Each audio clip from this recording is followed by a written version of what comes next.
Hi, I'm Claire Westwood, and I want to talk a bit about your crazy ideas. What do I mean by that?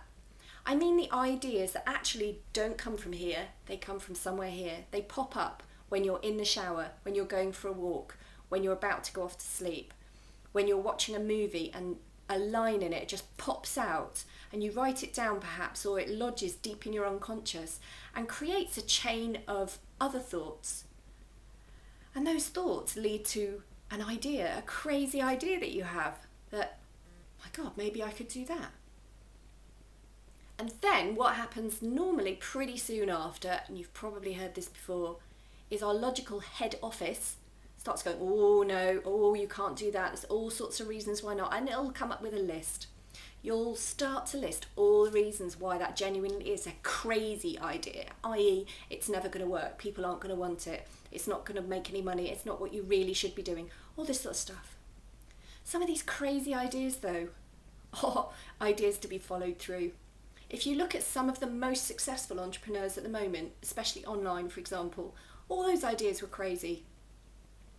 I remember, and a big learning point for me, you don't know all the answers to anything. Twitter came out. I was like, why would you write a blog of 140 characters? Like, what is the point? Well, the point speaks for itself.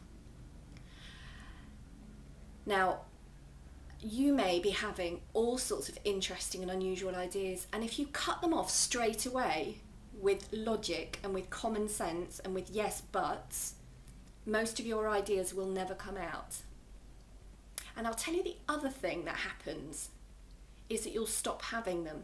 You'll stop having those amazing ideas because you know that you're going to edit them anyway. So eventually you stop having them.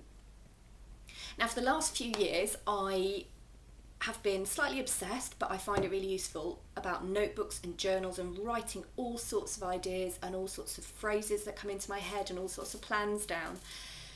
Just because I think it's important to keep that flow flowing. And I know from my personal experience, if I don't keep that flow flowing, then it pretty much killed me. And that's a story for another time really. But now I keep this flow going.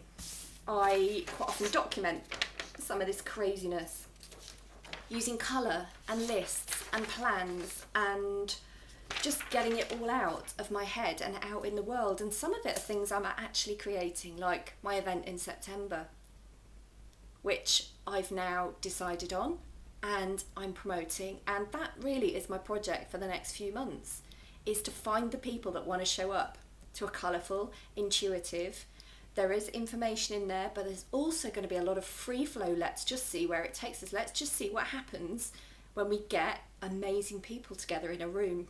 Because we all know magic happens. That's how people fall in love.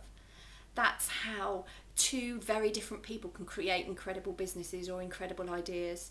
That's how films get made. That's how amazing songwriters come together and produce music that we still listen to 50, 60, 70 years later.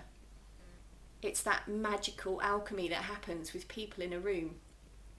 Now, if you want to be part of this magical alchemy adventure, then just get in touch on the beyourselffreeyourself.com site and you can get all the details, or just find me on Facebook or email claire@myimprovisedlife.com and let me know that you're kind of interested and we'll have a talk about it. There's no hard sell. I'm not interested in selling the places on the programme.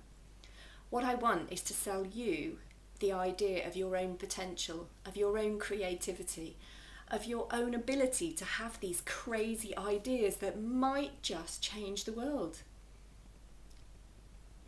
So if that sounds like something that would be fun and interesting and you like what I've said, please get in touch, because you could be one of those people in that amazing, colourful seaside event in September. I'll speak to you soon. Bye bye.